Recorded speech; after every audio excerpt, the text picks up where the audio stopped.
5 menit kami persilakan.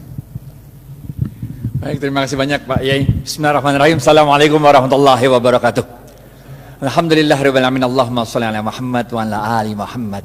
Bapak Ibu sekalian, saya 10 menit aja karena ada acara di rumah, banyak tamu, ada 150 orang. Jadi kita mesti kabur habis ini. Ketika Abdurrahman bin Auf hijrah dari Mekah ke Madinah, ini ngelanjutin ceritanya kayak Khalil nih, ceritanya kayak Khalil, lanjutin dah. Ketika Abdurrahman bin Auf pindah dari Mekah ke Madinah, nggak bawa apa-apa, padahal beliau adalah seorang pedagang yang sukses, yang hebat. Tapi sampai Madinah nggak punya apa-apa karena cuma bawa badan sama baju yang di badan doang, bener ya? Oleh Rasulullah SAW, Abdurrahman bin Auf dipersaudarakan dengan seorang dari kaum Ansar, yaitu Sa'ad bin Rabi. Apa kata Sa'ad bin Rabi kepada Abdurrahman bin Auf? Sa'ad bin Rabi mengatakan, ya Abdurrahman, ini saya punya harta, kita bagi dua dah. Ini ada rumah, bagi dua, satu buat saya, satu buat ente. Ini ada kendaraan, bagi dua, semua bagi dua. Bahkan waktu itu Sa'ad bin Rabi mengatakan, saya punya istri 2. Pilih yang mana dah? Ente boleh buat ente 1, benar gak? Jadi tingkat imannya Sa'ad bin Rabi model begitu. Dan tingkat imannya Abdurrahman bin Auf bukan kayak kita. Kalau kita dibilang begitu, kita bilang apa tuh? Alhamdulillah wa syukurillah, ente emang baik banget Sa'ad, benar gak? Tapi Abdurrahman bin Auf begitu itu mengatakan, ada yang tahu jawabannya? Gocap kalau bisa nih, angkat tangan, gocap kalau bisa. Abdurrahman bin Auf mengatakan, terima kasih banyak ya Sa'ad, mudah-mudahan Allah memberkahi keluargamu, mudah-mudahan Allah memberkahi hartamu. Tunjukkan aku di mana? Pasar. Gocap.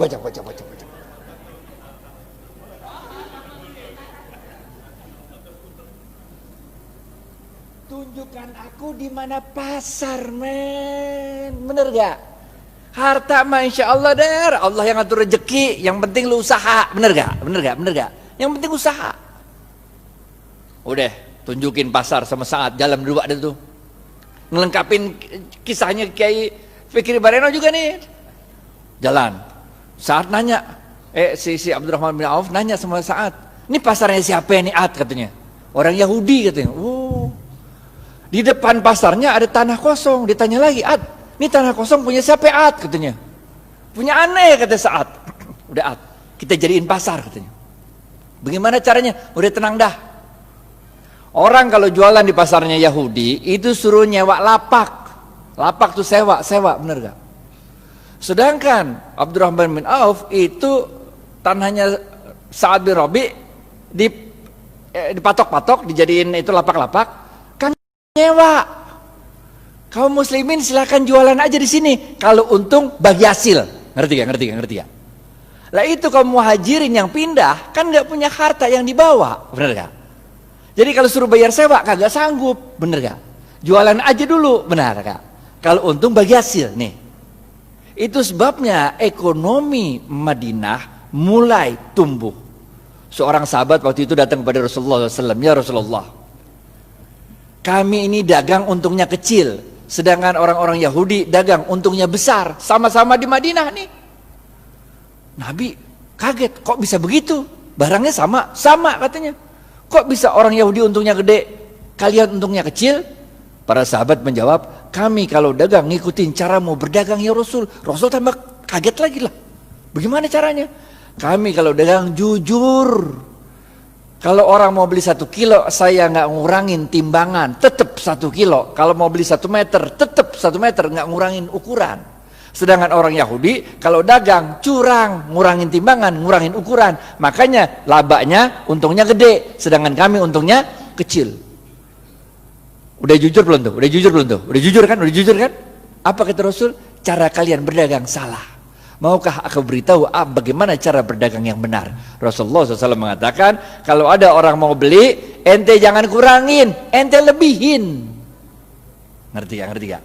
Di zaman saya kecil tuh, kalau orang jual kacang tuh, habis di sendok 2 biji, ditambahin dikit, biar anget. Ngerti gak? Kalau jual duku tuh, habis ditimbang, tambahin dikit, biar anget. Bener gak? Jual daging, potong tuh, habis itu tambahin dikit, biar anget. Tahu gak? Apa yang kejadian? Orang-orang yang biasa belanja di pasar Madinah, orang Yahudi, sekarang pindah ke tempatnya orang Muslim. Karena pertama, orang ngomong dari mulut ke mulut.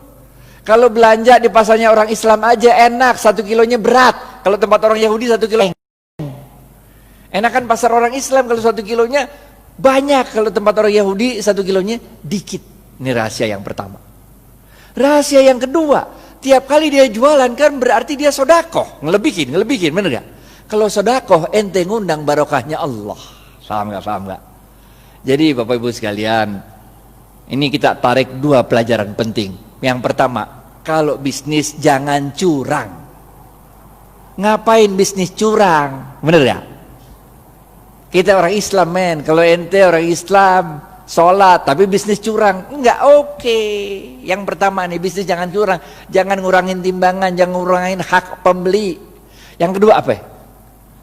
Yang kedua, kalau bisnis itu banyakin sodakoh, ngejar barokah. Makanya kita diajarkan oleh Rasulullah SAW sebuah doa yang sangat ada yang tahu doanya? Doa mau makan, doa mau makan, doa mau makan, doa mau makan, doa mau makan. Woi gocap woi, ya bu. Allahumma barik lana, gocap.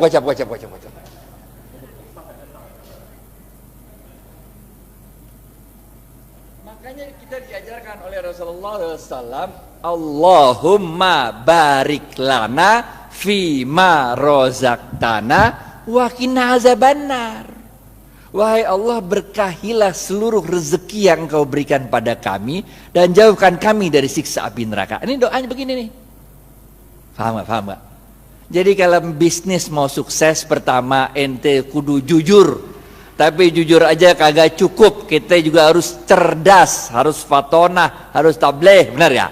Ente jujur tapi bego, ya udah ente selamat dunia tapi ente senep. Ente harus jujur, cerdas, dan jangan lupa apa? Cari barokahnya Allah. Karena Rasulullah SAW mengatakan dalam sebuah hadis, bapak-bapak nggak ada yang nunjuk nih, gocap. Khairun nas anfa'uhum, gocap. Ini dari Ustadz nih, halal atau ibah nih.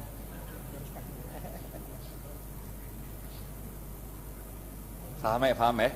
Yang pertama nih, kudu jujur, sidik amanah, sidik jujur kepada Allah. Kalau Allah bilang haram, tinggalin aja dah. Amanah itu kalau dikasih kepercayaan sama orang jangan dirusak, pegang baik-baik, benar gak? Selain jujur kita juga harus cerdas dalam membaca situasi, fatonah, cerdas dalam menyampaikan sesuatu, tabligh. Kagak cukup yang ini doa. Yang ketiga, benar gak? Jujur, cerdas. Yang ketiga, cari barokahnya Allah. Khairun nas anfa'uhum linnas. Sebaik-baik manusia adalah yang paling banyak memberi manfaat bagi manusia lain. Ngapain kaya sendirian, gak asik walaupun halal. Ngerti gak? Gak asik kaya halal tapi gak nyebarin barokah, gak asik. Orang bilang dia kaya tapi pelit, benar gak? Yang keempat, terakhir nih, habis nih. Oke, yang terakhir, keempat. Jangan lupa Rasulullah SAW bersabda, man lam yashkurin nas. Susah ya? Pilihan berganda. A, man lam yashkurin nas lam yashkurillah. B, man lam A atau B? A.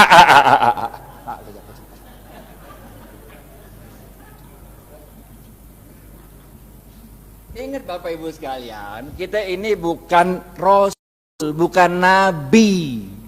Kalau Rasul sama Nabi ada masalah, doa dikit, Allah kirim pertolongan pakai malaikat. Ya kan? Nabi Musa, depan laut, belakang Fir'aun. Masalah kan? Doa dikit, laut merah kebuka, jalan baik-baik dah. Bener gak? Fir'aun ngikut dari belakang, doa lagi dikit, ketutup laut merah, mati Fir'aun. Bener gak? Nabi Ibrahim dibakar hidup-hidup sama Namrud. Doa dikit, berasa dingin tuh api, bener gak? Nabi. Lah kita ini manusia, Pak. Coba aja ibu pulang ntar, coba bakar tangan kalau nggak gosong, bener gak? Caranya Allah nolongin kita dengan menggerakkan makhluk-makhluknya untuk nolong kita. Itu sebabnya man lam yashkurin nas lam yashkurillah. Siapa-siapa yang tidak dapat berterima kasih pada manusia, pada hakikatnya dia tidak bersyukur kepada Allah. Nih nomor 4. Ente sukses bisnis, ente jangan merasa sukses itu karena diri ente. Tapi karena Allah menggerakkan makhluk-makhluknya supaya kita sukses. Emang bisa hidup sendirian? Emang saya bisa nyampe Al-Azhar kalau kagak ada supir yang nganterin kemari? Emang supirnya bisa nyampe sini kalau di rumahnya nggak ada istrinya yang nyetrikain pakaian? Emang mobil bisa jalan sendiri kalau nggak ada yang jual bensin? Bener gak? Man lam yashkurin nas lam yashkurillah. Kesimpulan, habis waktunya nih. Yang pertama, oke? Jangan lupa jujur. Jujur penting. Ada 2 jenis jujur. Kepada Allah namanya siddiq, kepada manusia namanya amanah. 2, cerdas. Ada 2 jenis cerdas. Yang pertama fatonah, faham memahami situasi. Yang kedua tabligh, pandai untuk meyakinkan orang lain. Yang ketiga apa? Khairun nas anfa'uhum linnas. Bisnis itu jangan cuma mau cari untung, tapi bisnis itu harus memberikan manfaat banyak-banyaknya orang. Bener gak? Yang keempat, jangan kita yang merasa bangga kesuksesan bisnis itu karena kita doang. Kita harus terima kasih sama orang-orang lain. Karena man lam yashkurin nas lam yashkurillah. Siapa-siapa yang tidak dapat berterima kasih pada manusia, pada hakikatnya dia tidak dapat bersyukur kepada Allah. Maka dalam tempo yang singkat, dominasi ekonomi Yahudi di kota Madinah dapat dipatahkan oleh kaum muslimin. Bagaimana dengan kita di Indonesia? Nanti kita serahkan ke Khalil Ridwan untuk yang membahas. Pokoknya nggak usah nunggu kita sempurna dah. Yang bisa jalanin gitu aja dah. Karena kaidah fikihnya berbunyi ma la yudraku kulluhu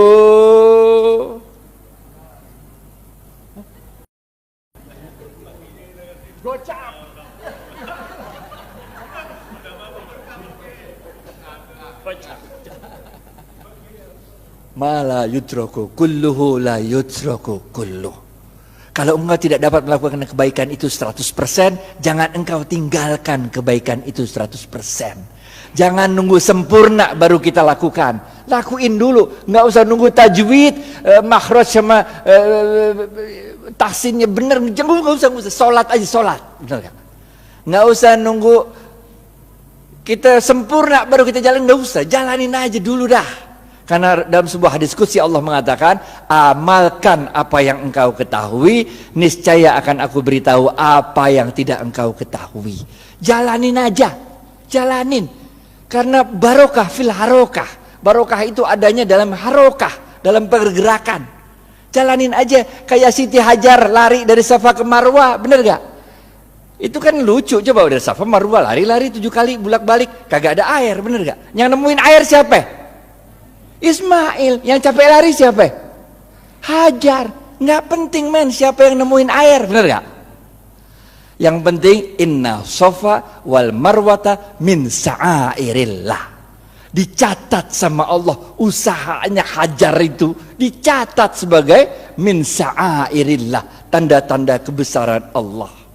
Nggak penting kalau kita usaha tuh bahwa kehebatan usaha kita itu dinikmati oleh kita, nggak penting. Bahkan ketika besok pun mau kiamat, kalau punya bibit lu tanam, ngerti ya?